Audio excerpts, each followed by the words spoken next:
Story with Binaca.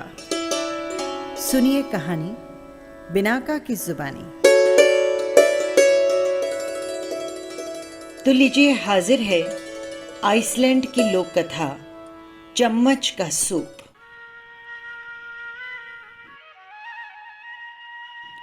एक समय की बात है, एक किसान किसी काम से शहर में गया। जैसे ही शाम होने लगी, उसे लगा कि उसे तुरंत गांव लौट जाना चाहिए। अगर देर हो गई तो अंधेरे में घर पहुंचना मुश्किल हो जाएगा। वो अपने सारे काम अधूरे छोड़कर गांव की ओर चल पड़ा। वो थोड़ी ही दूर पहुंचा कि अचानक बादल घिर आए, ठंडी ठंडी हवाएं चलने लगी। उसने अपनी चाल तेज कर दी, परंतु कुछ ही देर में बूंदाबांदी होने लगी। किसान ने सोचा कि अगर मैं तेज चलूं तो शायद रात होने से पहले अपने घर पहुंच जाऊंगा। परंतु शायद मौसम को ये मंजूर नहीं था। काली घटाओं के कारण जल्दी ही अंधेरा छाने लगा और बारिश भी तेज होने लगी। किसान ने आगे बढ़ना ठीक नहीं समझा। आगे जंगल का खतरनाक रास्ता था। एक तो मौसम खराब, ऊपर से जंगली रास्ता सोचकर किसान डर के मारे कांपने लगा। उसे वहां एक घर नजर आया। वो उस छोटे से घर के बरामदे में जाकर दुबक कर बैठ गया, परंतु ठंडी हवाओं के कारण उसे सर्दी लगने लगी। रात होते होते उसे सर्दी के कारण भूख भी लगने लगी। उसे कोई उपाय नहीं सूझा। वो सोचने लगा, इस समय थोड़ा सा कुछ गर्म खाने को मिल जाए तो उसकी सर्दी मिट जाती है और भूख भी कम हो जाती है। उसने डरते डरते घर की कुंडी खटखटाई। अंदर से बुढ़िया ने दरवाजा खोला। बुढ़िया उस समय घर में अकेली थी। उसने हिम्मत करके पूछा, तुम कौन हो और इस तूफानी रात में मेरे घर के दरवाजे पर क्या कर रहे हो? किसान ने विनम्र होते हुए कहा, माँ जी, मैं एक गरीब किसान हूँ। मेरा नाम चोखे है। शहर में कुछ काम से आया था और अब बारिश के कारण मैं यहाँ पर फंस गया हूँ।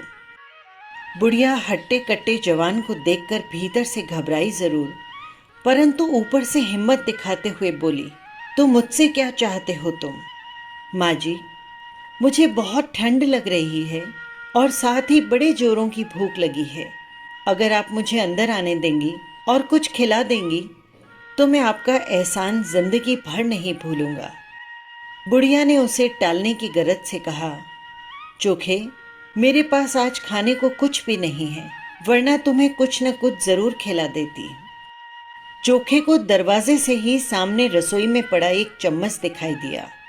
उसने कहा, कोई बात नहीं माँ जी, मैं चम्मच का सूप बनाकर पी लूंगा। आपके घर में चम्मच तो होगी ना?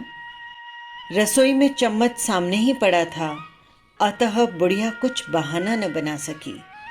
वो सोचने लगी, मुझे तो चम्मच का सूप बनाना भी नहीं आता, भला चम्मच का सूप कोई कैसे बना सकता है? मैं भी तो देखूं। उसने किसान को भीतर आने दिया। किसान ने चूल्हा जलाया और सूप बनाने के लिए एक पतीला मांगा। फिर चम्मच को रगड़ रगड़ कर साफ किया। बुढ़िया चोखे को निहार कर देखे जा रही थी। किसान ने बड़े पतीले में पानी भरकर चम्मच उसमें डाल दिया। पानी गर्म होने लगा। इस बीच किसान ने कहा, माँ जी, मेरा नाम चोखे है, मैं सूप भी बड़ा चोखा बनाता हूँ। इतनी देर में पानी से भाप निकलने लगी। किसान बोला, माँ जी, जरा सा नमक मिलेगा? बुढ़िया नमक के लिए भला क्या मना करती, सो नमक का डिब्बा उठाकर उसे दे दिया। किसान ने आधा चम्मच नमक उसमें डाला और चलाने लगा। थोड़ी देर बाद किसान ने उस पानी को चम्मच में लिया और चखा। बुढ़िया देखकर हैरान हुई जा रही थी।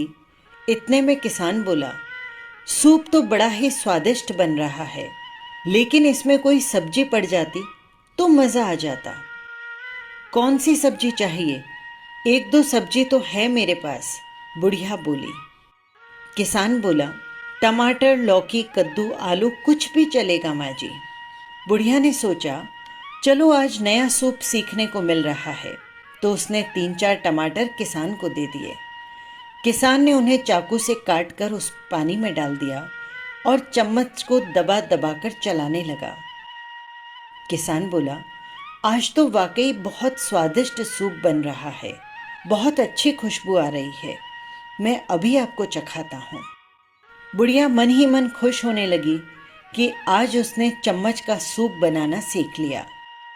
किसान ने थोड़ा सा सूप चम्मच में निकाला और बुढ़िया से बोला, माँ जी, अगर आप इसे चखने से पहले इसमें चुटकी भर चीनी डाल देंगी तो बहुत स्वादिष्ट लगेगा।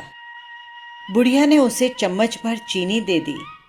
किसान ने चीनी को सूप में डाला और फिर उसे हिलाकर 2 कटोरी में सूप को परोस दिया और बुढ़िया से बोला, देखिए माँ जी, चम्मच का सूप कितना चोखा बना है। बुढ़िया ने सूप चखा तो दंग रह गई और बोली, आज तक मैंने चम्मच का सूप कभी न सुना था न चखा, परंतु ये तो वास्तव में बहुत स्वादिष्ट है। बुढ़िया और किसान दोनों बैठकर गरम गरम सूप का आनंद लेने लगे और उनके पास से सर्दी कब की उड़न छू हो चुकी थी। यही थी मज़ेदार लोक कथा। फिर मिलेंगे किसी नई कथा या कहानी के साथ। नमस्कार।